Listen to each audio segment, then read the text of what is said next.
સુરતના ડિંડોલી વિસ્તારમાં ભાઈ બહેનના પવિત્ર સંબંધને લાંછનરૂપ ઘટના પ્રકાશમાં આવી છે।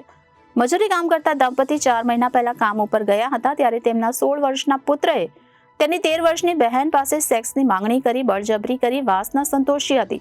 તરુણે બાદમાં વધુ 2 વખત દુષ્કર્મ કરતા કિશોરી ગર્ભવતી બનતા અને 4 દિવસ અગાઉ કિશોરીને પેટમાં દુખાવો થયો હતો, જેથી હોસ્પિટલ લઈ જતા સમગ્ર ઘટના પ્રકાશમાં આવી છે। સગા દીકરા વિરુદ્ધ માતાએ ડિંડોલી પોલીસમાં ફરિયાદ આપી છે। દુષ્કર્મની ફરિયાદ નોંધાતા પોલીસે તરુણની અટકાયત કરી છે। પોલીસ સૂત્ર દ્વારા પ્રાપ્ત થતી વિગતો મુજબ મૂળ વલસાડના વતની અને સુરતના ડિંડોલી વિસ્તારમાં છેલ્લા 1.5 વર્ષથી શ્રમજીવી દંપતી તેમના સંતાનો સાથે રહે છે। 16 વર્ષીય પુત્ર મયુર અને 13 વર્ષની પુત્રી ખુશ્બુ નામ બદલ્યું છે। પૈકી મયુર નાસ્તાની લારી ઉપર મજૂરી કામ કરે છે, જ્યારે ખુશ્બુ ધોરણ 8માં અભ્યાસ કરે છે। તો ગત સોમવારે સવારે ખુશ્બુને પેટમાં દુખાવો થતા દંપતી તેને ઉનાપાણી રોડની ખાનગી હોસ્પિટલમાં લઈ ગયું હતું। ત્યાં ડોક્ટરે તપાસી તેને 4 થી 5 મહિનાનો ગર્ભ હોવાનું જણાવી તેને સારવાર માટે નવી સિવિલ હોસ્પિટલમાં લઈ જવા કહ્યું હતું। જોકે દંપતી તેને નવી સિવિલ લઈ જવાને બદલે ઘરે લઈ ગયા હતા। ગર્ભવતી કેવી રીતે બની તે અંગે પૂછતા ખુશ્બુએ કોઈ જવાબ આપ્યો ન હતો। બીજા દિવસે ફરી તેને દુખાવો થતા દંપતી તેને સારવાર માટે નવી સિવિલ હોસ્પિટલ લઈ ગયું હતું। ત્યાં પર ડોક્ટરે તેને 4 થી 5 મહિનાનો ગર્ભ હોવાનું કહ્યું હતું। દીકરીને ગર્ભવતી કેવી રીતે બની તે પૂછ્યું હતું, ત્યારે ખુશ્બુએ જે જવાબ આપ્યો તે સાંભળી દંપતી ચોંક્યું હતું। ખુશ્બુએ કહ્યું કે 4-5 મહિના પહેલા તેઓ કામ ઉપર ગયા હતા। ઘરે તે અને ભાઈ મયુર એકલા હાજર હતા। ત્યારે મયુરે તેને કહ્યું કે ઘરમાં મમ્મી પપ્પા પણ નથી, ઘરમાં આપણે બંને ભાઈ બહેન એકલા છીએ, તેથી મારે તારી સાથે સેક્સ કરવું છે। તો સગા ભાઈની વાત સાંભળી ચોંકેલી ખુશ્બુએ ના પાડતા મયુરે તેની સાથે બળજબરી કરી વાસના સંતોષી હતી। આ અંગે માતા પિતાને કહ્યું તો જાનથી મારી નાખવાની ધમકી આપી મયુરે બાદમાં વધુ 2 વખત દુષ્કર્મ કરતા ખુશ્બુ ગર્ભવતી બની હતી। આ હકીકતના પગલે ખુશ્બુની માતાએ સગા દીકરા વિરુદ્ધ ડિંડોલી પોલીસ મથકમાં દુષ્કર્મની ફરિયાદ નોંધાવી હતી। પોલીસે મયુરની અટકાયત કરી છે, જ્યારે ખુશ્બુને સારવાર માટે નવી સિવિલ હોસ્પિટલમાં દાખલ કરી છે। ડિંડોલી પોલીસે 16 વર્ષીય મયુરની અટકાયત કરી હતી, જેમાં તેણે જણાવ્યું હતું કે માતા પિતા કામ ઉપર જતા હતા, ઘરમાં ભાઈ બહેન એકલા હોય ત્યારે તેઓ ટીવી ઉપર સાવધાન ઇન્ડિયા અને ક્રાઇમ પેટ્રોલ જોતા હતા। તેના કેટલાક એપિસોડમાં આવેલા આવા બનાવને લીધે તેણે સગી બહેન પાસે સેક્સની માંગણી કરી દુષ્કર્મ કર્યું હતું। ડિંડોલી પોલીસ સ્ટેશન ખાતે એક ગુનો નોંધવામાં આવેલ છે, જેમાં પોક્સોની કલમો સાથેની સેક્શન્સ એડ કરી અને ગુનો નોંધવામાં આવ્યો છે। જેમાં જે ભોગ બનનાર છે એ નાની 13 થી 14 વર્ષની દીકરી છે। આ ઘટનામાં આ દુષ્કૃત્ય આચરનાર વ્યક્તિ છે એ કાયદાના સંઘર્ષમાં આવેલ બાળ કિશોર છે અને એ પોતે આ દીકરીનો સગો મોટો ભાઈ છે। આ ઘટના જ્યારે બની હતી ત્યારે એના ઘરમાં કોઈ હતું નહીં, બંને મા બાપ બહારે કામ કરવા જાય છે। આ દરમિયાન એનો ભાઈ સાવધાન ઇન્ડિયા અને ક્રાઇમ પેટ્રોલ આ પ્રકારના અલગ અલગ સિરીઝ જોતો હતો, જેના અમુક સીન્સ જોઈ અને એને આ પ્રકારની ઘટના આચરી હતી, જેમાં શરૂઆતમાં એણે પોતાની બેન સાથે થોડા ગડપલા કર્યા હતા અને ત્યારબાદ દુષ્કૃત્ય આચર્યું હતું।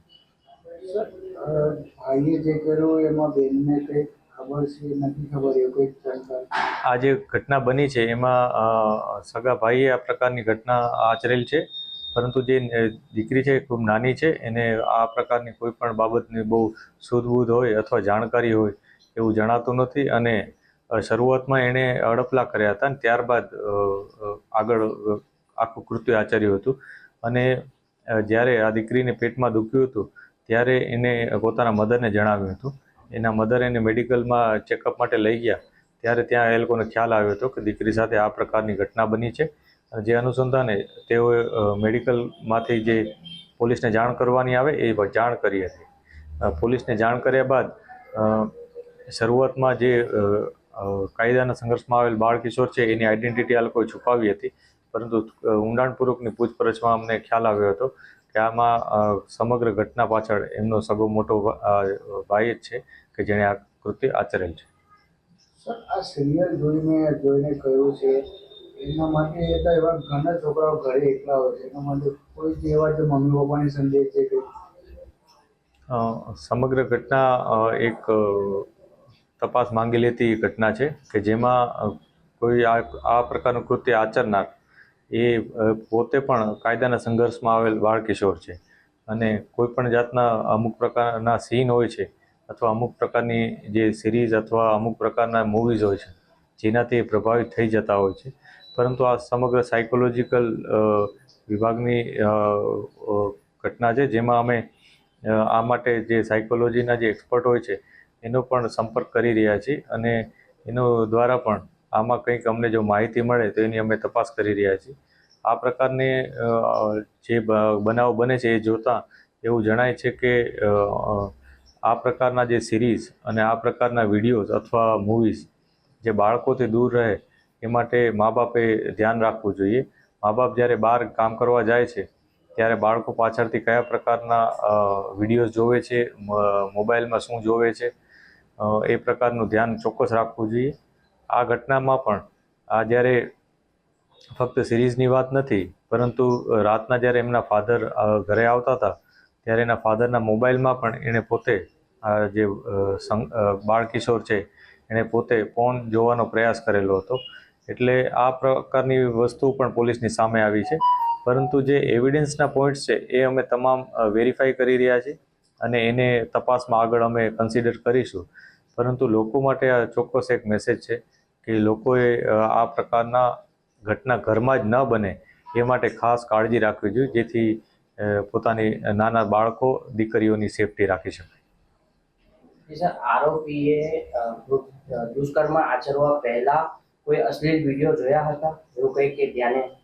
અત્યારે અમે તમામ એવિડન્સ વેરીફાઈ કરી રહ્યા છીએ. એણે ગુના પહેલાંનું એનું જે પોતાનું બિહેવિયર છે અથવા જે એણે કામગીરી કરી એ અમે તપાસ કરી રહ્યા છીએ. અમે સીધા કોઈ નતીજા ઉપર નથી આવી શકતા કે આ પ્રકારનો વિડીયો જોઈને તરત જ એણે આવું કૃત્ય કર્યું હશે કે નહીં, પરંતુ જે પ્રાથમિક માહિતી મળી છે એને અમે કન્ફર્મ કરી રહ્યા છીએ અત્યારે. Reporter Arvind Rathod, Janadesh news, Surat.